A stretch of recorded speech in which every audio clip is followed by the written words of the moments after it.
Wanita ini online menemukan hal yang menakutkan. Dia memeriksa akun media sosial suaminya, dan seorang gadis sering muncul. Orang itu masih lajang. Wanita itu tiba-tiba merasa tidak aman. Padahal melihat mereka berdua tidak bertingkah mesra. Tapi mata mereka tidak bisa berbohong. Untuk menguji prediksi sendiri, dia merias wajah. Jangan lupa untuk menyemprotkan aroma favorit suami dia. Tunggu suami pulang kerja. Lisa tidak lagi terlihat dingin seperti biasanya. Dia secara aktif menyandarkan tubuhnya ke suami. Namun tidak menyangka sang suami hanya berurusan dengan satu ciuman dan mencari alasan untuk segera berbalik dan pergi. Lisa merasa sangat terhina.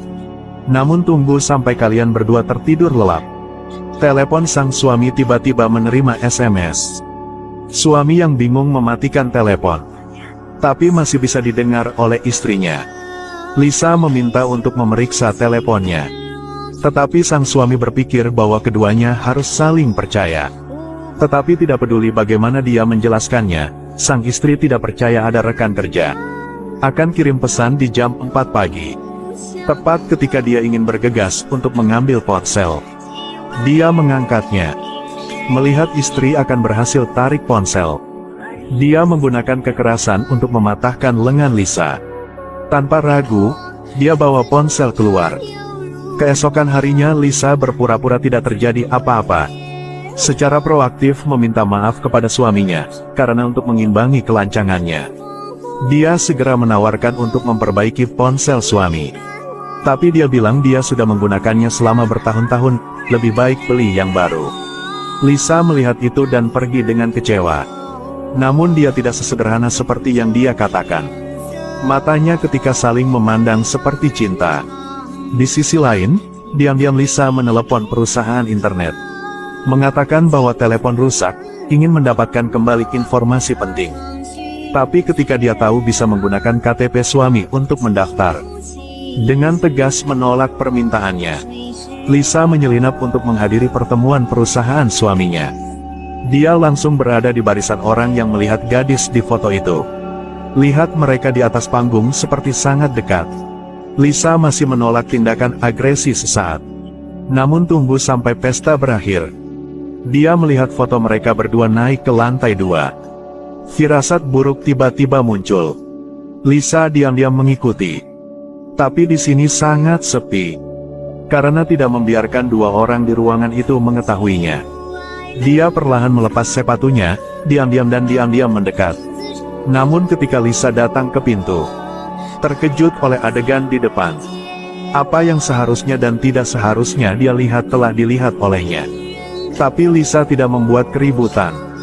Dia pulang menangis tanpa henti. Jika menurutmu dia terlalu lemah, maka Anda meremehkan wanita ini. Di hari kedua, keduanya diam-diam berkencan di lokasi konstruksi. Dia pikir mungkin tidak apa-apa untuk terus seperti ini. Namun tak disangka Mei mengajukan ide pernikahan. Dia tidak ingin menjadi licik dan terus seperti itu. Memaksanya untuk menjelaskan kepada istrinya.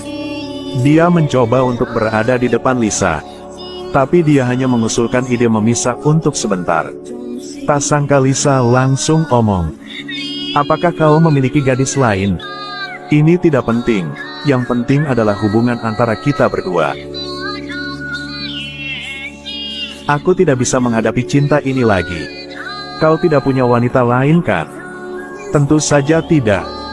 Menghadapi kebohongan suaminya, Lisa pun tak lagi menyamar. Dia bilang dia melihat berita buruk dari dua orang di kantor. Lisa kemudian memperingatkan suaminya, mengatakan jika dia ingin mengkhianatinya, maka dia akan melaporkan ke polisi tindakannya menipu perusahaan. Jadi dia tidak hanya menghadapi hukuman penjara. Pada akhirnya, hanya orang dan uang yang tidak bisa mendapatkannya. Sang suami tidak menyangka istrinya akan segera selesai mempersiapkan. Tapi apa yang terjadi selanjutnya membuatnya semakin takut pada Lisa. Di saat yang sama, hal itu juga membuat penonton merasa bahwa semua runtuh. Sang suami menemukan teman yang baik, curhatkan masalahnya. Pria itu memberinya ide, menyarankan dia bisa mulai dari teman istrinya. Lihat apakah bisa bantu omong atau tidak. Kemudian sang suami mendatangi sahabat istrinya. Menggunakan alasan hubungan dengan istri kurang baik, mintalah bantuan. Namun, sahabatnya mengatakan tidak semudah itu menginginkan dia pergi. Karena Lisa punya pacar sebelumnya. Dulu berada di belakangnya dan menyukai tetangganya. Tapi pada akhirnya pacar itu menghilang dan jatuh ke dalam jurang. Sahabat berbicara tentang hal ini, Lisa tidak dapat menghindari hubungan. Tapi ini semua hanyalah spekulasinya. Kemudian sang suami datang ke jurang tahun itu. Jika memungkinkan untuk menemukan bukti kejahatan istri, maka mudah untuk melepaskan diri dari ikatannya. Dia menghubungi tetangga di sebelah tahun itu. Jadi beberapa dari mereka sedang piknik di pinggiran kota. Pacar menyelinap Lisa dengan gadis itu ke hutan. Tapi dia tidak bisa menentukan apakah ada yang memperhatikan. Tidak lama kemudian mendengar jeritan sang pacar. Menunggu gadis itu sampai di sana, sang pacar akan segera kehabisan napas. Sang suami ingin tahu apakah Lisa yang melakukannya. Tapi dia tidak mendapatkan jawaban yang dia inginkan. Tapi dia tidak tahu, Lisa sekarang muncul di belakangnya. Di matanya penuh dengan kebencian. Tapi tidak melakukan apapun pada suaminya. Tapi diam-diam ikuti.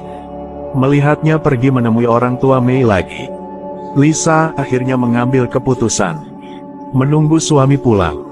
Lisa sekali lagi mengancam akan melapor ke polisi. Memaksanya untuk pasti putus dengan orang itu.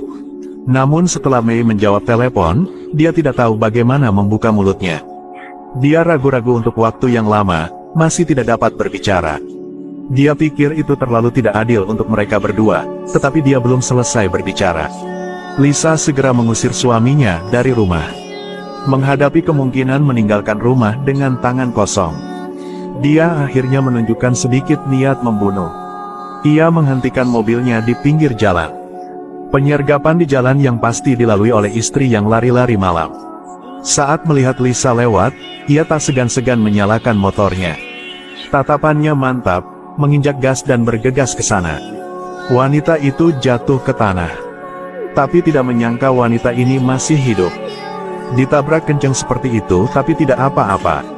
Karena untuk menyelesaikan masalah, dia kembali mundur dari mobil. Menabrak wanita itu sekali lagi.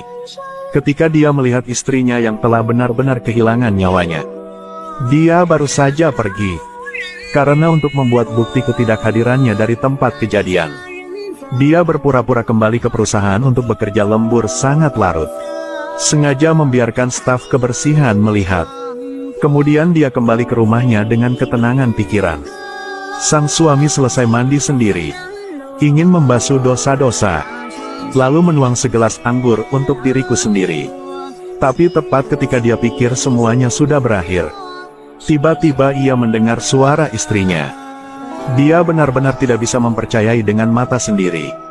Melihat istrinya hidup di depannya. Dia ketakutan, tubuhnya gemetar. Untuk waktu yang lama tidak mengatakan sepatah kata pun. Ketika dia mengetahui bahwa Lisa telah berganti ke lintasan lari baru. Baru pada saat itulah sang suami menyadari bahwa dia telah membunuh orang yang salah. Tapi Lisa tidak tahu apa-apa tentang ini. Dia berpikir bahwa sang suami telah berubah pikiran. Di hari kedua, dia membawa supercar itu kembali ke suaminya. Namun ketika Lisa sedang mengemudi untuk bekerja sendirian, dia melihat bahwa polisi telah memblokir jalan ini. Mendengar bahwa seseorang tertabrak mobil kemarin dan melarikan diri.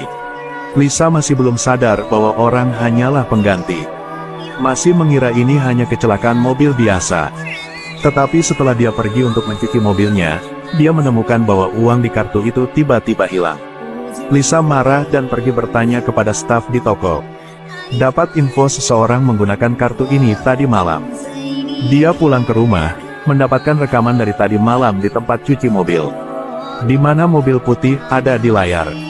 Persis sama dengan mobil yang dilaporkan polisi. Melihat suaminya selalu menghindari mata.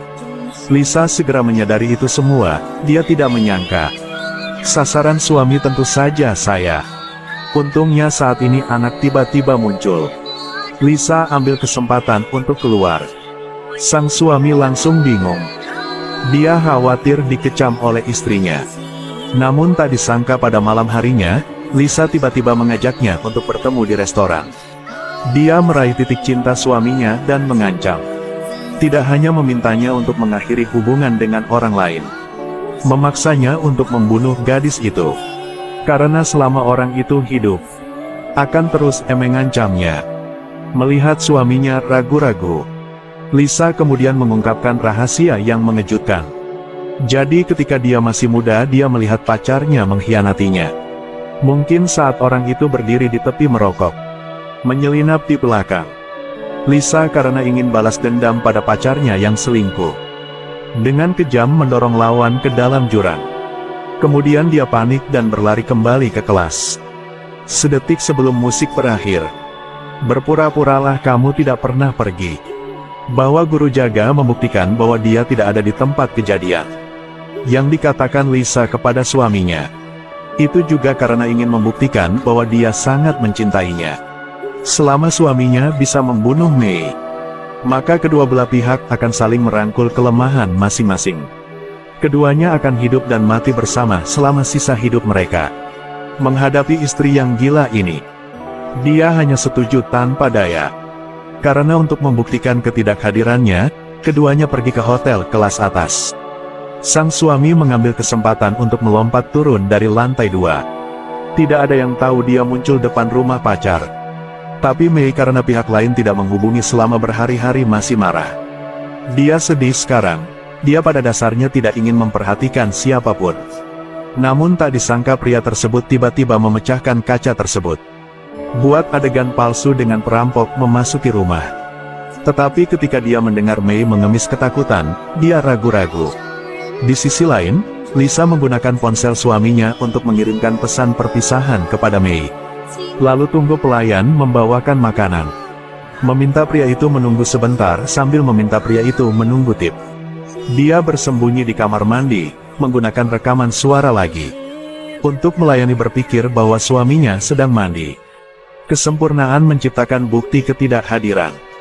Bahwa Lisa menganggap rencana ini tidak memiliki kekurangan.